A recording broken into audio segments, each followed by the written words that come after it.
iPhone 11 ini merupakan HP yang dirilis 2 tahun lalu, tapi ada beberapa alasan kenapa aku bisa bilang bahwa HP ini tuh pilihan yang tepat kalau kalian pengen nyobain HP iPhone dengan harga yang udah terjangkau.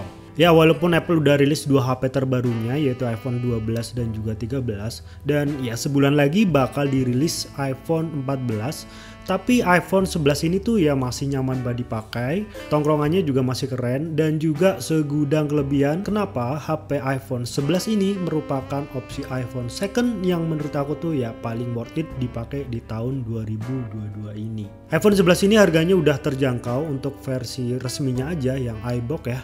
Harga barunya udah turun di harga 7.200.000 untuk varian yang 64GB.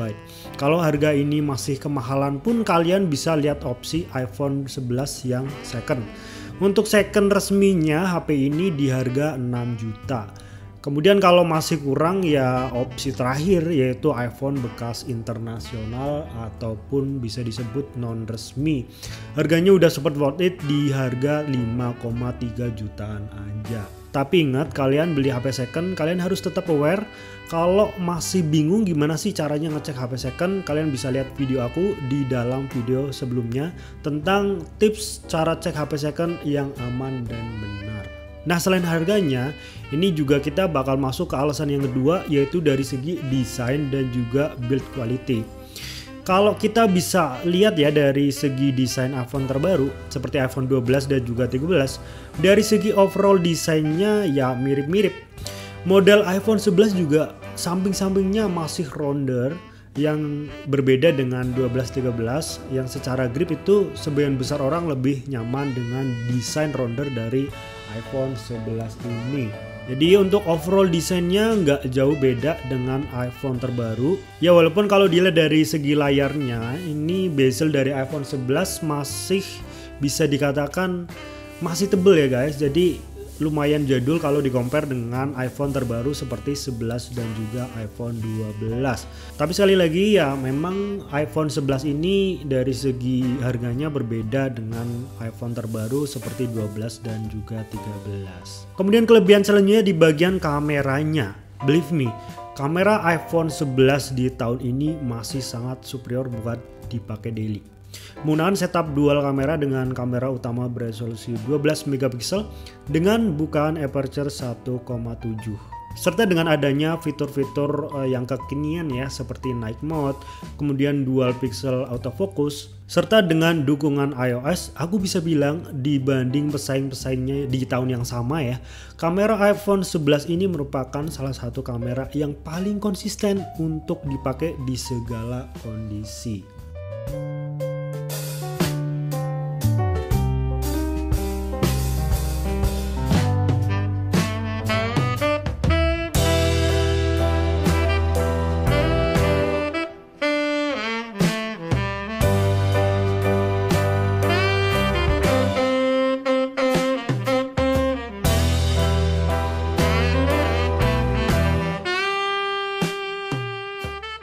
Kemudian secondary kameranya berjenis ultrawide dan aku bersyukur iPhone menyematkan ultrawide dibandingkan dengan tele yang kurang terpakai kalau dipakai daily ya.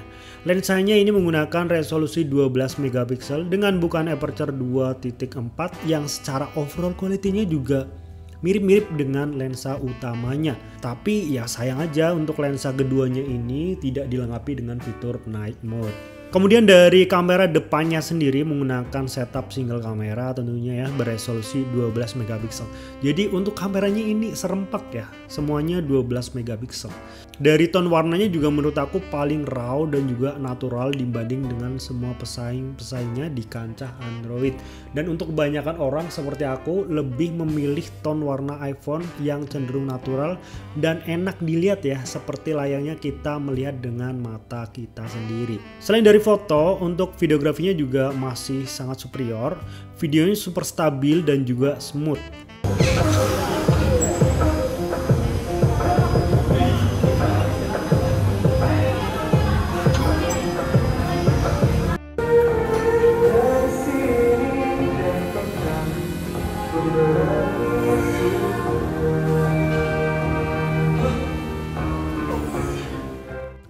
masalah video ya kalian tahu kualitas iPhone tuh ya emang di atas rata-rata dibandingkan dengan HP Android di kelas flagship sekalipun. Untuk perekamannya iPhone 11 ini walaupun dirilis 2 tahun lalu ya, tapi udah sanggup merekam resolusi 4K di 60 fps. Apalagi untuk kebutuhan sosial media seperti Instagram ya, untuk Instagram Story, kemudian Instagram Post, ya emang beda ya dari Android dari segi output kualitas resolusinya. Kemudian kita lanjut ke kelebihan yang selanjutnya, yaitu di bagian performa HP ini. iPhone 11 menggunakan prosesor A13 Bionic A13 ya dengan konfigurasi 7 nanometer.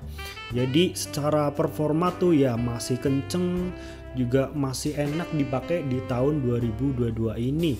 Dengan konfigurasi 7 nanometer, believe me, iPhone 11 ini walaupun hanya menggunakan baterai sebesar 3110 mAh ya, tapi aku bisa bilang dari baterainya itu awet. Apalagi dengan dukungan software iOS ya yang memang terkenal stabil. Jadi dari overall performanya untuk harian ya masih sangat memuaskan. Bahkan aku hampir nggak pernah ada lag sedikit pun. Selain dari kelebihan-kelebihan di atas, iPhone ini juga mempunyai beberapa kelebihan yang bisa menjadi pertimbangan kalian kalau kalian mau beli ya. Seperti contohnya mendukung dual stereo speaker yang kalau bisa aku nilai sih dari suara bassnya tuh ya empuk banget. Kemudian juga mendukung Face ID yang di tahunnya merupakan face unlock paling cepat serta bisa digunakan dalam segala kondisi. So overall dari penggunaan harian HP ini dari daily use nggak ada komplain sama sekali. Kalaupun aku harus komplain ya cuma di layarnya ini guys. Layarnya masih IPS 720p. Ini merupakan flagship ya, bisa dikatakan flagship di zamannya. Walaupun flagship paling murah ya, tapi masih menggunakan 720p dan IPS. Tapi ya overall kalau kita pakai harian masih enak dipakai. So mungkin itu aja guys sharing dari aku tentang alasan kenapa iPhone 11 ini masih worth it dipakai di tahun ini. Kalau kalian punya opini bisa dibahas di kolom komentar. Terima kasih buat kalian yang udah nonton. Kita bakal jumpa lagi di dalam video selanjutnya. Bye bye.